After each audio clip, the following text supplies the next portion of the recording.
Phone scripts.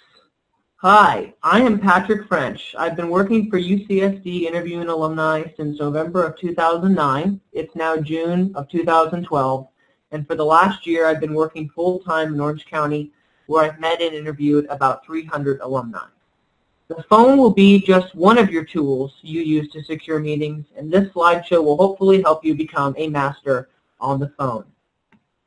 What you'll learn here: how to write, why you should write a phone script, how to write a phone script, how to use your phone script responsibly, some cold calling techniques, and some general overall phone tips. Are you excited?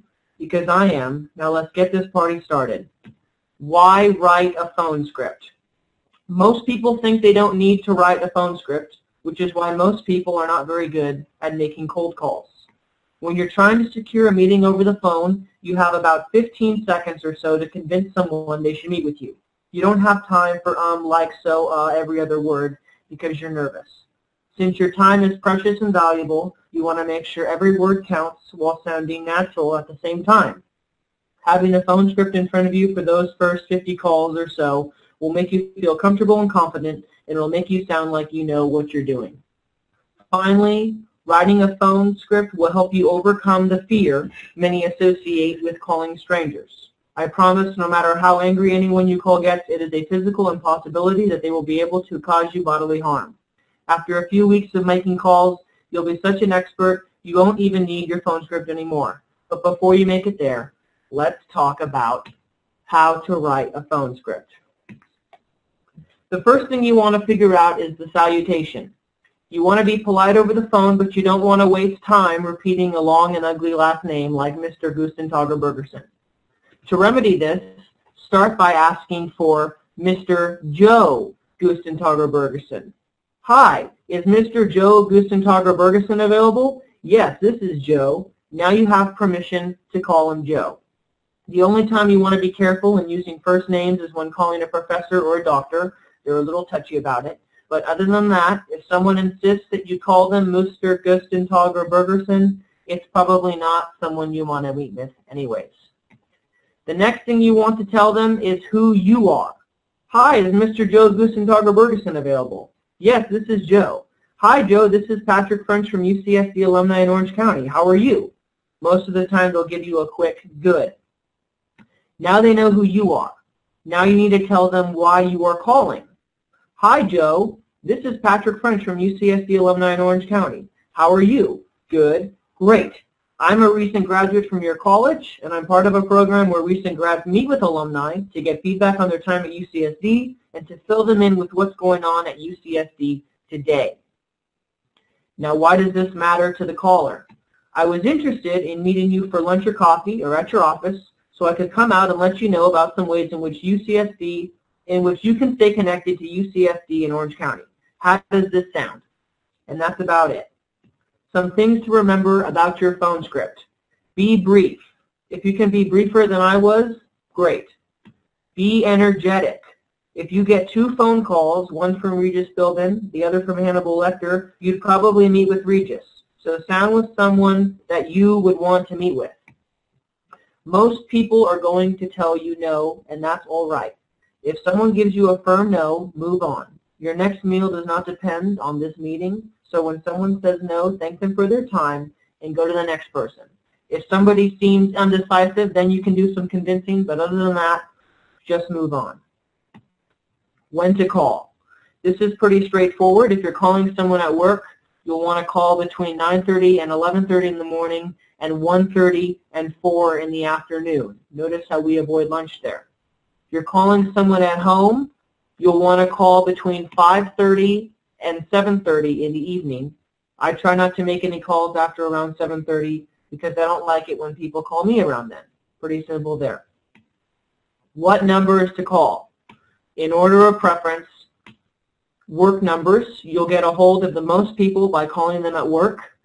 Next, you'll have luck calling people on their cell phone while they're at work. Another trick, you'll want to look at the home phone number column on your outreach list or on Friendraiser and look at the area codes.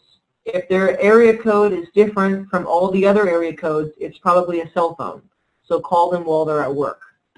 And finally, call people at home or on their cell phones while they're at home. We have the best data on home phones, but people are least likely to answer and also least likely to be in a good mood after a long day of work. But don't let that deter you. Call people at home between 5:30 and 7:30. A few general tips. When you're calling someone at an office and a secretary answers, give the secretary a firm but polite greeting. Hi, Sarah Lee, please. Make it sound like you know Sarah and you've called Sarah before. Usually they'll put you right through, but if they ask what this is regarding, say you're following up to an email you sent her. You can also try, I'm from UCSD and we were interested in interviewing her. That's a very exciting way to describe why you're calling. Kids fall for it all the time. Everybody wants to be interviewed. Be consistent with your calls. If you try and make the same amount of calls every week, make 10 calls a week, 20 a week, 30 a week. 40 is probably a little excessive, but be consistent. The more calls you make, the better you get, just like anything else. Be ready to offer a time and place if somebody says yes. The second someone says okay, say something like, perfect, how's Thursday at 10 a.m.? If that doesn't work for them, they'll suggest something better. A note on leaving messages. I've left a lot of messages and I've gotten a very few amount of people to call me back. I recommend only leaving a message if you get a work voicemail or sometimes a cell phone that has a personal answer greeting. But even then, see what works for you. And finally, my number one tip, do what works best for you and share your tactics with the rest of the team. Because just like the cast of High School Musical, we are all in this together. And finally, a final word on fear. Calling people can be a little scary sometimes, but here's a good thought to have in your mind while making calls. If somebody is mean or rude or not nice to you on the phone, it's probably not someone you'd want to meet with anyways. And finally, to wrap things up, here is my phone script when I call people. Hi, whoever, this is Patrick French from UCSD Alumni in Orange County. How are you? I'm a recent graduate from your college and I'm part of a program where recent grads meet with alumni to get feedback on their time at UCSD and to fill them in with what's going on at UCSD today. I was interested in meeting you for lunch or coffee or at your office so I could come out and let you know about some ways in which you can stay connected to UCSD in Orange County. How does this sound? That's my phone script. It has worked for me and I hope that you will be able to make a phone script that works for you. So good luck out there.